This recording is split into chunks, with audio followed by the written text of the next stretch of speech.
नमस्कार आप सभी को, मैं Sarita Kulkarni astro life junction channel में आप सभी का स्वागत करती हूँ।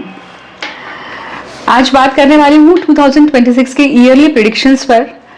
प्रत्येक लग्न अनुसार ये वर्ष कैसा रहेगा इसके ऊपर हम बात करने वाले हैं। इसे जानने के लिए हमने जो 4 मेजर ग्रह होते हैं जो कर्म सिद्धांत या कार्मिक साइकिल में सबसे बड़ा योगदान देते हैं या जिनका एक रोल होता है, वो है गुरु, जो हमें शिक्षा देते हैं कि जीवन जीना कैसे है। फिर शनि की जो फिलोसॉफी गुरु ने बताई है उसके ऊपर प्रैक्टिकल चलना कैसे है, उसका एग्जीक्यूशन कैसे करना है, वो शनि बताते हैं, क्योंकि शनि जो है वो कर्म है हमारे जीवन में, और शनि ही उस कर्म का दंड देते हैं या फिर रिवॉर्ड देते हैं। तो शनि भी बहुत महत्वपूर्ण होते हैं क्योंकि शनि 2.5 साल तक एक राशि में रहते हैं, गुरु लगभग 1 साल या 13 महीने तक रहते हैं। और राहु केतु को बहुत अलग अलग तरीकों से लेबल किया गया है कि जो राहु केतु है वो कार्मिक सिद्धांत या कार्मिक जो साइकिल होती है किसी के जीवन में, उसे वो किस तरह से घटित होती है उसमें राहु केतु का बहुत बड़ा योगदान होता है। राहु केतु किसी भी राशि में लगभग 1.5 साल रहते हैं, 18 महीने। राहु जहां पे डिजायर है वही केतु कहते हैं कि इस डिजायर के पीछे मत भाग, क्योंकि इसी के कारण तेरी नैया डूबी है ना।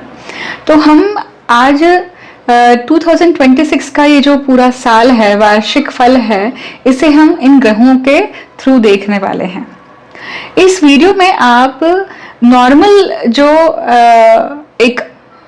इस राशि के लिए ये साल कैसा रहेगा ये आप ऑलरेडी YouTube पे वीडियोस पे देख ही सकते हैं, परंतु मैं क्या अलग लेकर आने वाली हूँ आपके सामने। मैं गत जन्म का चक्र जो होता है उस पास्ट लाइफ के जो प्रारब्ध के भोग है या पास्ट लाइफ के ऐसे कौन से कर्म हैं जो इस साल आपके समक्ष खड़े हो सकते हैं और उनको आपको सामना करना है, उनको आपको पूर्ण करना है, वो पेंडिंग कर्म पूर्ण करना है। उसी के साथ साथ जब हम पूर्ण करने की बात करते हैं तो पूर्ण करते समय हमें साम दाम दंड भेद सभी कुछ लगाना पड़ता है, चारों पुरुषार्थ के साथ में उसे पूरा करना होता है, और हम तंत्र की सहायता भी यहाँ पर लेते हैं। ब्लैक मैजिक की बात यहाँ पे बिल्कुल नहीं हो रही है।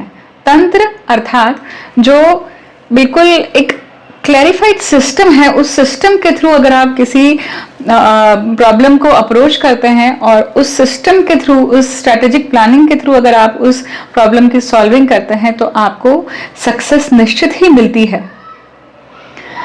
तो ऐसे कौन से योग हैं जो खड़े होंगे या जिनके ऊपर आपको काम करना चाहिए, या प्रारब्ध के अनुसार आपके लिए क्या होगा ये वर्ष, ठीक है।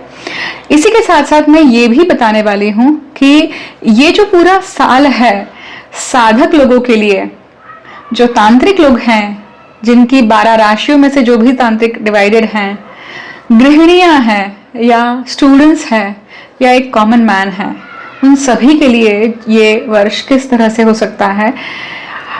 पूरी सृष्टि जो है वो 12 राशियों में विभाजित है, राइट। तो हम शुरू करेंगे कि प्रत्येक लग्न राशि के अनुसार 2026 आपके लिए क्या लेकर आ रहा है इन 4 ग्रहों के माध्यम के अनुसार, ठीक है। इसके पहले कुछ अनाउंसमेंट आपसे शेयर करना चाहती हूँ। मैं सरिता कुलकर्णी वैदिक एस्ट्रोलॉजर हूँ और गत जन्म के चक्र को देखने वाली साधक भी हूँ। मेरे गुरुओं के आशीर्वाद से मैंने अनेक पत्रिकाओं पर पिछले कई वर्षों से काम करके गत जन्म का चक्र कैसे देखा जाता है ये मुझे मेरे गुरु से, मतलब मौखिक परंपरा से प्राप्त है। व्यक्ति जीवन में कहाँ अटका हुआ है, क्यों अटका हुआ है, उसका जीवन वैसा लूप में अटका हुआ क्यों है, चाहे वो पैसों का लूप हो, चाहे वो रिलेशनशिप का हो, चाहे वो खुद से डिससेटिस्फाइड हो, या कोई भी जीवन की जो प्रॉब्लम है वो क्यों है, उसका क्या कारण है। सब कुछ होते हुए भी व्यक्ति सुखी क्यों नहीं है, खुश क्यों नहीं है, इसका उत्तर हमें गत जन्म के चक्र में मिलता है। मैं उसी चक्र को देखकर व्यक्ति को मार्गदर्शित करती हूँ और रिटन रिपोर्ट्स भी मैं तैयार करती हूँ। हस्तलिखित रिपोर्ट होती है, मतलब एक्चुअली हैंड टाइप्ड होती है, परंतु जो रिपोर्ट, अभी 3 प्रकार की रिपोर्ट्स अवेलेबल है। 5 ईयरली प्रिडिक्शंस की भी मैं रिपोर्ट देती हूँ, ईयरली प्रिडिक्शन का भी उसमें समावेश होता ही है। उसी के साथ साथ 7.5 की एक बहुत विस्तृत रिपोर्ट होती है, जिसमें पूरे 7.5 साल व्यक्ति का जीवन किस प्रकार से होगा, ऐसे कौन से प्रारब्ध के कर्म आपके खड़े होने वाले हैं जिसको लेकर आप प्रॉब्लम्स में आ सकते हैं, या फिर उन प्रॉब्लम्स को कैसे मिटाना है, उन प्रॉब्लम्स की इंटेंसिटी कैसे खत्म करनी है, ऐसे कौन से दुर्गुण हैं आपके जिसके कारण आपकी वो 7.5 आपके लिए बहुत दूभर हो सकती है, उन सभी चीजों के बारे में। और गत जन्म में आपने ऐसा क्या कर्म किया था जिसके कारण इस 7.5 में वो कर्म आपके खड़े होंगे और आपको, आपके लिए चाहे वो रिवॉर्डिंग हो सकते हैं या फिर पनिशमेंट हो सकती है। इसका पूरा विस्तृत लेखा जोखा जो है 7.5 साल, ये पूरे मंथ वाइज में रिटर्न करती हूँ, मतलब लिखती हूँ और उसकी रिपोर्ट तैयार करती हूँ। ये भी 7.5 की बहुत इन डेप्थ पॉपुलर रिपोर्ट है जो जनरली जातक लेता है मुझसे। और इसी के साथ साथ लाइफ प्रिडिक्शन की भी रिपोर्ट होती है, जो किसी व्यक्ति की लाइफ प्रिडिक्शन या जीवन कैसा जाने वाला है, जीवन अगर 3 महादशाओं में है, खत्म हो जाता है, तो वो दशाएं कैसी जाने वाली हैं, ऐसी बहुत सारी अनेक जानकारियां उसमें होती है। ये 3 प्रकार की हस्तलिखित रिपोर्ट मैं तैयार करती हूँ और अभी ये अवेलेबल है। जो भी जातक इसे अवेल करना चाहते हैं, जो सीरियस हैं, वो ही अप्लाई करें, क्योंकि ये कॉस्टली रिपोर्ट होती है और ये टाइम टेकिंग होती है, परंतु ये आपको पूरे जीवन में बहुत अच्छा मार्ग देती है। जो लोग विश्वास करते हैं ज्योतिष संस्था पर या ज्योतिष विद्या पर, जिनका विश्वास है और अपने जीवन को बदलाव देना चाहते हैं, वही उस चीज को ऑप्ट करें। अन्यथा आपका पैसा भी मत खर्च करिए और मेरा समय भी मत खर्च करिए। जब आप सिंह लग्न की बात करते हैं तो सिंह लग्न के लिए ये 2026 कैसे रहेगा? तो देखिए, मेजर ग्रह की गोचर की स्थिति समझिए। लग्न में केतु है आपके लिए और 7 हाउस में आपके लिए राहु है। 1/7 एक्सेस पे राहु केतु का गोचर जब भी आता है, तब व्यक्ति में पूरी तरह से अंदर से बदलाव होते हैं, अंदर की उसकी सारी टेंडेंसीज बाहर आती हैं। केतु जब लग्न में होते हैं तो वो बताते हैं आपको कि ये कर्म मत कर, या ये हैबिट, इस हैबिट को छोड़ दे, इसी हैबिट के कारण हर जीवन में तू मरा है, हर जीवन में तू प्रॉब्लम में आई है। तो वो कौन सा दुर्गुण है आपका, वो आप बहुत अच्छे से जानते हैं। अगर आप अपने आप से झूठ नहीं बोलते हैं, अंतर मंथन आपका बिल्कुल पक्का है, तो आप जानते होंगे कि आपकी ऐसी कौन सी आदत है, आपका ऐसा कौन सी वीकनेस है। गुरु का गोचर 2 तरीके से यहाँ पे काम करने वाला है, मतलब 2 तरीके से 2 राशियों के फल मिलेंगे। पहले 6 महीने आपको लाभ भाव के गुरु के ऊपर आपको फल मिलेंगे, लाभ भाव के गुरु के फल मिलने वाले हैं। और जून से दिसंबर तक आपको गुरु जो है व्यय भाव के फल देंगे, या व्यय भाव में गुरु की स्थिति बनती है। शनि यहाँ पे अष्टम भाव में है। अष्टम शनि के लिए हमेशा कहा जाता है कि जो लोग तंत्र में उंगलियां करते हैं, गूढ़ विद्या में अपनी नाक घुसाते हैं, या ऐसे कर्म में अपनी नाक घुसाते हैं जहाँ पे they are not suppose to do that, तब वो अष्टम का शनि आता है। और गोचर का शनि जब ये अष्टम में आया है, तो वो जो उंगलियां करी हैं, जो ऐसा कर्म करा है, उसका हिसाब लेने के लिए आते हैं शनि यहाँ पर। अब यहाँ पे सिंह लगने के लिए ये साल आपके लिए कैसा रहेगा समझते हैं। इस साल आप घर को नहीं देखोगे, एक्चुअली मतलब आप में ऐसी प्रवृत्ति डेवलप होगी कि आप घर को नहीं देखेंगे, आप घर में बहुत ज़्यादा ध्यान नहीं देंगे। कहीं ना कहीं आपकी मानसिकता इस तरह से होगी जो आपको देना चाहिए एक्चुअली इस साल। चाहे आप विवाहित हैं तो आप घर वालों के साथ में, कुटुंब के साथ में, भाई बहनों के साथ में आपके व्यवहार को लेकर वाद विवाद बना रहेगा। देखिए कि आप यही नहीं करते, तुम घर में ध्यान नहीं देते हो, तुम्हारा घर में ध्यान ही नहीं है, तुम घर के काम ही नहीं करते हो, तुम्हें रिस्पॉन्सिबिलिटी नहीं उठानी है, ये सारी चीज़ें आएंगी सामने आपके, या आपके कान में पड़ी रही होगी ऑलरेडी। पर जून से ज़्यादा सीवियरिटी होगी यहाँ पे, याद रखिए। मतलब अब यहाँ पे वो जो गोचर है वो कैसा दिखाता है, फैमिली में ब्रेकेजेस होना, दूरियाँ बनेंगी, मल्टीपल रिलेशन भी इस चीज़ का कारण हो सकता है, क्योंकि 1/7 एक्सेस में राहु और केतु है। 1-7 एक्सिस में जब राहु केतु होते हैं तो मल्टीपल रिलेशनशिप, देखिए मल्टीपल रिलेशनशिप या बाहर किसी के साथ में अफेयर होना, ये भले ही आपका प्रत्यक्ष रूप में नहीं हो, पर आप वो मैसेज के थ्रू कर रहे हैं, व्हाट्सएप के थ्रू कर रहे हैं, मेंटली आप वहाँ पे एंगेज है, इंटेलिजेंस है, तो भी ये गोचर काम कर ही गया, मतलब ऐसा समझिए। और ये पिछले जन्म का कहीं ना कहीं पिंड है जो इस समय पे वो एक्टिवेट हो रहा है। अब बात करते हैं कि शिक्षण, ठीक है, शिक्षण के लिए ये पूरा 2026 कैसा रहेगा ये समझते हैं। तो जो जिनकी भी पत्रिका में, जिनकी भी जन्म लग्न कुंडली में, मतलब सिंह लग्न का आपकी कुंडली है और पंचम भाव में धनु राशि है, धनु राशि में जो भी ग्रह बैठा हुआ है, अगर वो मूल नक्षत्र का है तो आपके लिए प्रॉब्लमेटिक है शिक्षण को लेकर ये साल, ठीक है। क्यों? क्योंकि मूल नक्षत्र में जो भी ग्रह होंगे तो वो शिक्षण में आपको प्रॉब्लम करेंगे। जिनकी पत्रिका में ऑलरेडी वो मूल नक्षत्र में है उनके लिए कंसंट्रेशन का इशू सबसे मेजर इशू बनेगा, कंसंट्रेशन नहीं कर पाएंगे आप, ये प्रॉब्लम बनेगी, ठीक है। अदरवाइज शिक्षण के अनुसार ओके है ये साल, ठीक है। तो आपको क्या चेक करना है, अगर मूल नक्षत्र है तो, और मूल नक्षत्र के लिए क्या उपाय कर सकते हैं। तो मूल नक्षत्र के लिए शांति कराई जाती है, परंतु वो पत्रिका को देखकर ही बताया जा सकता है कि कौन से कर्म के कारण आप पंचम भाव में मूल नक्षत्र, मतलब बुद्धि के भाव में मूल नक्षत्र लेकर आए हैं, जो सेल्फ डिस्ट्रक्टिव टेंडेंसीज को भी दिखाता है।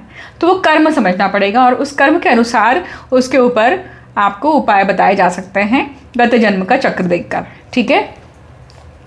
जो ज्योतिष, तंत्र विद्या, आध्यात्मिक विद्या प्राप्त करनी है जिनको, उनके लिए ये साल बहुत अच्छा है, ठीक है, क्योंकि फर्स्ट हाउस का केतु है और केतु बहुत सारी चीज़ों के साथ में केतु सिद्धि भी है।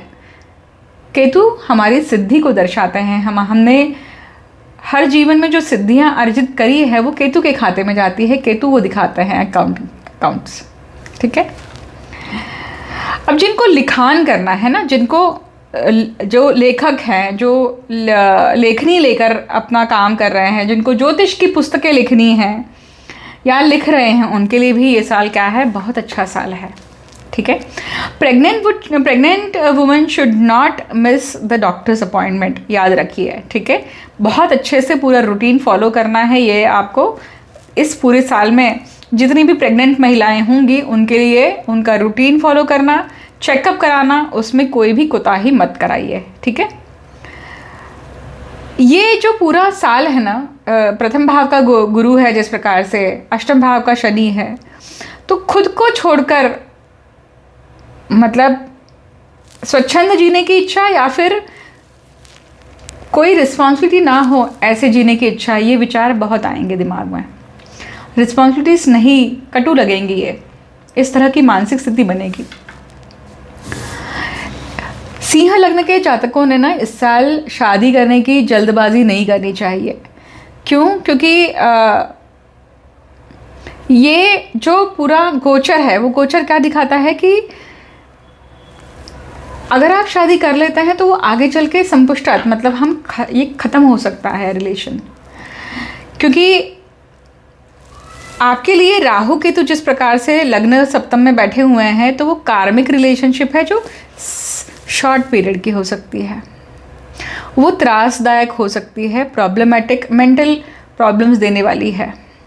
इसलिए कोशिश करें कि इस साल शादी टालें। जो पार्टनरशिप में है, बिजनेस करना चाहते हैं, उनको वो शुरुआत कर सकते हैं इस पूरे टाइम पीरियड में। बिजनेस बहुत अच्छा बड़े लेवल पे विस्तार हो सकता है, ठीक है। धन प्राप्ति के लिए ये साल कैसा रहेगा? अब धन प्राप्ति के लिए देखिए, ये जो गोचर है, ये पूरा साल जो है कैसा रहेगा कि आपको पत्रिका के अनुसार तांत्रिक अटैक दिखाई देता है, क्योंकि अष्टम भाव का शनि है, उंगलियां करी हुई है पिछले जन्मों में आपने, तो वो उंगलियां आपकी इस जन्म में पनिशमेंट के रूप में सामने आएगी आपकी। इसलिए वो बिजनेस पे, आपके अर्थार्जन पे कहीं ना कहीं अटैक आपको फील होगा और उसके फटके आपको इस साल में दिखाई देंगे। इसलिए आपको सुझाव क्या रहेगा कि आपके पत्रिका में जो भी योग बनते हैं, जो चांडाल योग है, पितृदोष है, काल सर्पदोष है, तंत्र में अटक कर आए हैं, तंत्र किया हुआ है, गलत तरीके से किया हुआ है, खानदानी स्टार वॉर चल रहा है, तो ये चीज़ आप इस साल में अपने आप को छुड़ाएं, इसके ऊपर कर्म करें सही पद्धति से, क्योंकि उसी के फटके या उसी के योग आपको दिखाई देने वाले हैं आपके जीवन में, और वो झटका आप सहन नहीं कर पाएंगे। अब मेडिकली या हेल्थ वाइज ये साल कैसा रहेगा? तो जिनके व्यय भाव में गुरु है ना, जो कि अब व्यय भाव में गुरु कब आएंगे? जून से आएंगे, जो पंचम भाव के और अष्टम भाव के स्वामी हैं। तो व्यय भाव में गुरु बैठे हुए हैं और पेंडिंग कर्म का स्वामी जो है वो आपके लिए अष्टम भाव में बैठा हुआ है। तो ये क्या दिखाता है? दिखाता है कि भाई स्किन की डिसीजेस हो सकती हैं, ठीक है, हड्डियों की कुछ ना कुछ प्रॉब्लम्स आ सकती हैं, एक्सीडेंट होने की संभावना भी यहाँ पे बनती है, और एक्सीडेंट होने के बाद में जो लग पड़ जाता है उसके कारण वुंड, राइट, डाइजेस्टिव सिस्टम में बिगाड़ होना, इसकी भी ये दिख सकती है, मतलब जठराग्नि में प्रॉब्लम होना, ये भी दिखाई देता है। अब ना बहुत सारे ऐसे जातक जिन्होंने घर छोड़ा हुआ है, जो अकेले रहते हैं, जो सेपरेशन के कारण अकेले रह रहे हैं, किसी न किसी कारणवश आप अकेले रह रहे हैं, अकेले पड़ गए हैं, उन लोगों के लिए गुड न्यूज़ ये है कि आप जो भी दिमाग में विचार कर रहे हैं, जो भी साधना कर रहे हैं, उस साधना की सिद्धि आपको 100% प्राप्त होगी। प्रथम भाव का केतु है आपका भी, इसलिए। अब पूजा साधना आप क्या कर सकते हैं? पूजा साधना आप कर सकते हैं, लक्ष्मी नारायण की साधना कर सकते हैं, आप बड़े पैमाने पे आप करिए, है ना, मतलब जितने जोर शोर से, जितनी आप लक्ष्मी नारायण का मंत्र जप, उपासना, हम जो बोलते हैं सत्यनारायण की जो कथा होती है, ये सारी चीज़ें आपको करनी चाहिए इस साल, ठीक है। सूर्य मंदिर अगर आप जा सकते हैं तो सूर्य मंदिर जाएं, सूर्य मंदिर जाके पूजा करें, तुला दान करें, ठीक है, अपने वेट के अनुसार तुला दान करें। ये कर्म आप साल भर में कर सकते हैं, इससे आपके जीवन में पुण्य अर्जित होगा। हमें पुण्य का साठा भी तो चाहिए, अगर हमसे पाप हो रहे हैं तो उसको नलिफाई इफेक्ट कौन देंगे? तो हमारे पुण्य कर्म ही देंगे, इसलिए ये कर्म करना भी आवश्यक है, ठीक है। महादेव, जय मां कामाख्या।